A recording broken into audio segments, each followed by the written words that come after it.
Hello friends, સ્વાગત છે તમારું મારી યુટ્યુબ ચેનલ LLB ગુજરાતી મીડિયમમાં।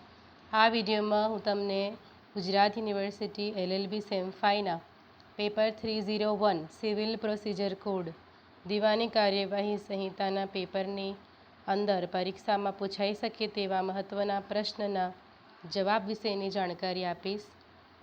પ્રશ્ન છે સરકાર વતી અને સરકાર સામે એટલે સરકાર દ્વારા અને સરકાર વિરુદ્ધ દાવો કરવા અંગેની જોગવાઈઓ કેસ લો સહિત સમજાવો।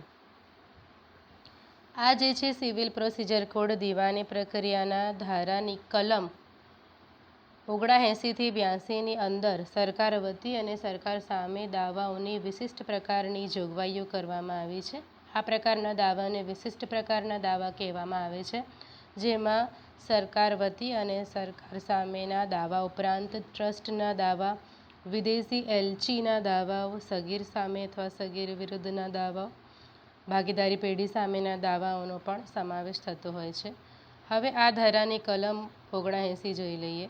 જે દાવો કેન્દ્ર સરકાર દ્વારા અથવા કેન્દ્ર સરકાર ઉપર થયો હોય તો અહીંયા કેન્દ્ર સરકાર વાદી કે પ્રતિવાદી તરીકે હોય તો યુનિયન ઓફ ઇન્ડિયા એમ લખવામાં આવતું હોય છે। કોઈ પણ દાવો થાય અને કેસ બને તો કેસનું નામ હોય છે અને એ નામમાં જો સરકાર જોડાયેલી હોય અને એમાં પણ કેન્દ્ર સરકાર જોડાયેલી હોય તો યુનિયન ઓફ ઇન્ડિયા લખવામાં આવતું હોય છે।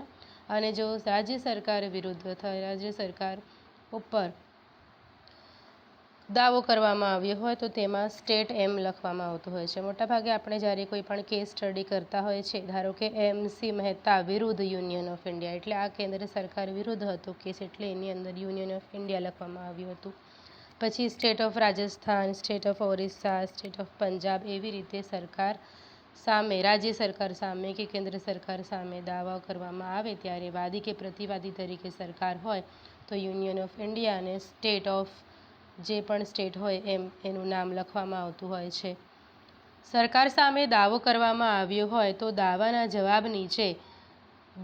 જવાબ આપવાનો હોય છે અને દાવાના જવાબ નીચે સરકાર દ્વારા નિમણૂક પામેલો અધિકારી સહી કરશે અને તેમજ સરકારે દાવો કર્યો હોય તો તે દાવાની અરજીમાં પણ આ જે અધિકારી નિયુક્ત થયેલો છે તે સહી કરશે। હવે આ ધારાની કલમ 80 જોઈ લઈએ। સરકાર સામે દાવો લાવતા પહેલાં સરકારને કલમ 80 હેઠળ સ્ટેચ્યુટરી નોટિસ લેખિત સ્વરૂપમાં આપવાની હોય છે અને આ નોટિસ આપ્યા બાદ 2 મહિના પૂરા થયા પછી જ દાવો દાખલ થઈ શકે છે। જો દાવો કેન્દ્ર સરકાર સાથે કરવાનું હોય તો તે દાવાના અંદર કેન્દ્ર સરકારના સેક્રેટરીને નોટિસ આપવાની હોય છે અને જો દાવો કેન્દ્રની રેલવે બાબત અંગેનું હોય તો નોટિસ રેલવેના જનરલ મેનેજરને આપવાની હોય છે। જો દાવો રાજ્ય વિરુદ્ધ કરવાનો હોય તો રાજ્યના મુખ્ય સેક્રેટરીને નોટિસ આપવાની હોય છે।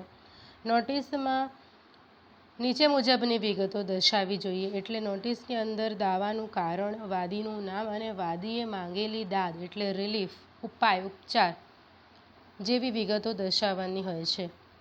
વાદીએ દાવામાં એવી સ્પષ્ટતા કરવી જોઈએ કે કલમ 80 મુજબ નોટિસ આપવામાં આવી છે એટલે કલમ 80ની અંદર જે જોગવાઈ કરવામાં આવી છે એને ધ્યાનમાં રાખીને આ મુજબની નોટિસ આપવામાં આવી છે। આવી નોટિસ પાછળનો આશય એ છે કે સરકારને જાહેર અધિકારીએ પોતે કરેલ કાર્ય સંબંધ વિચાર કરવાની તક આપવાની છે। તેથી જો સરકારના જાહેર અધિકારીને યોગ્ય લાગે તો તે અદાલતની પ્રક્રિયામાં ભાગ લીધા વગર જ માંગણીની મંજૂરી કરી શકે છે। 1976ના સુધારાથી એવી જોગવાઈ કરવામાં આવી છે કે સરકાર કે જાહેર અધિકારી સામે તાત્કાલિક વચગાળાની દાદ અથવા તો ઉપાય મેળવવા માટે દાવો લાવવાનો હોય તો કોર્ટની મંજૂરી લઈને, અહીંયા કોર્ટ નથી કોર્ટ છે એટલે અદાલતની મંજૂરી લઈને કલમ 80 હેઠળ સ્ટેચ્યુટરી નોટિસ આપ્યા વગર જ દાવો લાવી શકાય છે।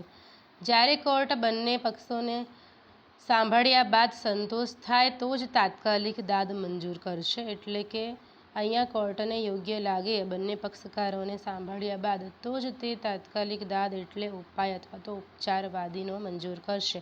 પરંતુ જો કોર્ટને આ રીતે બંને પક્ષોને સાંભળ્યા બાદ એમ લાગે કે તાત્કાલિક દાદની, ઉપાયની જરૂર જણાતી નથી તો કોર્ટ દાવો કરનારને રીતસરની નોટિસ આપ્યા બાદ જ દાવો માંડવાનું સૂચવશે. એટલે અહીંયા પહેલાં દાવો થઈ જાય છે, પછી નોટિસ આપવામાં આવે છે. પણ જો અદાલતને યોગ્ય ન લાગે તો અદાલત પહેલાં વાદીને નોટિસ આપવાનું સૂચવશે અને નોટિસ આપ્યાના 2 મહિના બાદ દાવો દાખલ થશે. સરકારની જવાબદારી જોઈ લઈએ. કરારજન્ય જવાબદારી અને અપકૃત્યજનક જવાબદારી.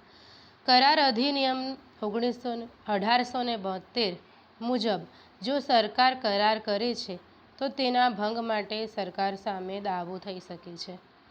અપકૃત્યજનક જવાબદારી. સરકારે જ કર્મચારીના કૃત્યથી નુકસાન કરાવ્યું હોય, એટલે કે સરકારી કર્મચારીના કૃત્યથી નુકસાન થયું હોય તો તેવા નુકસાન બદલ સરકાર જવાબદાર બની શકે છે. અને આ જે છે થોડો મર્યાદિત સ્વરૂપ છે. મહત્ત્વના કેસો જોઈ લઈએ. સ્ટેટ ઓફ રાજસ્થાન વિરુદ્ધ વિદ્યાવતી. સરકારનો ડ્રાઈવર બેદરકારીથી વાહન ચલાવે તો સરકારે જવાબદારી સ્વીકારવી પડે. અહીંયા આ કેસમાં સરકારનો જે ડ્રાઈવર જે છે તેના બેદરકારીથી વાહન ચલાવવાથી વિદ્યાવતીના જે હસબન્ડ હતા, જે પતિ હતા, તેમનું મૃત્યુ થયું હતું. તો અહીંયા જે છે ડ્રાઈવર સરકારી હતો, સરકારી ગાડી હતી, તેથી સરકારી ડ્રાઈવરના બેદરકારીથી જે અકસ્માત થયું તેના માટે સરકારે જવાબદારી સ્વીકારવી પડે. નીલાવતી બહેરા વિરુદ્ધ સ્ટેટ ઓફ ઓરિસ્સાનો કેસ જોઈ લઈએ. અહીંયા પોલીસ કસ્ટડીમાં મૃત્યુ થયું હતું અને સુપ્રીમ કોર્ટે ઠરાવ્યું કે અહીંયા મૂળભૂત અધિકારનું ઉલ્લંઘન થાય છે, તેના માટે સરકારે નુકસાન ચૂકવવું પડશે. આ થયું સરકાર સામે સરકાર વિરુદ્ધ દાવા અંગે. હવે કયા સંજોગોમાં સરકાર પોતે પણ દાવો કરી શકે છે? તો બાકી વસૂલાત કર, પેનલ્ટી, દંડ, સરકારી સંપત્તિનું રક્ષણ કરવા અંગે જાહેર હિતના દાવાઓમાં. ઉદાહરણ તરીકે સરકાર બાકી કર વસૂલ કરવા માટે દાવા કરી શકે. સરકાર કોઈ કોન્ટ્રાક્ટર સામે કેસ કરે જો કરાર મુજબ કામ ન કરે. સરકાર દ્વારા કોઈ કોન્ટ્રાક્ટરને કામ સોંપવામાં આવ્યું હોય અને જો તે કોન્ટ્રાક્ટર કરાર મુજબ કામ ન કરે તો સરકાર એ કોન્ટ્રાક્ટર વિરુદ્ધ દાવો કરી શકે. જાહેર જમીન પર કબજો થાય તો સરકાર માલિકીનો દાવો કરી શકે. કોઈ જાહેર જમીન હોય, સરકારી માલિકીની હોય અને તેના ઉપર કબજો કરવામાં આવ્યો હોય તો સરકાર દ્વારા તે જેમણે કબજો કર્યો હોય તેના ઉપર સરકાર દ્વારા દાવો લાવી શકાય છે. આશા રાખું છું તમને આ જે ટૉપિક છે એ સમજાઈ ગયો હશે. જો તમને મારો આ વિડીયો ગમ્યો હોય તો વિડીયોને લાઈક કરજો, શેર કરજો, કોમેન્ટ કરજો અને મારા યુટ્યુબ ચેનલ LLB ગુજરાતી મીડિયમને સબસ્ક્રાઈબ કરજો. Thank you for watching. Bye by.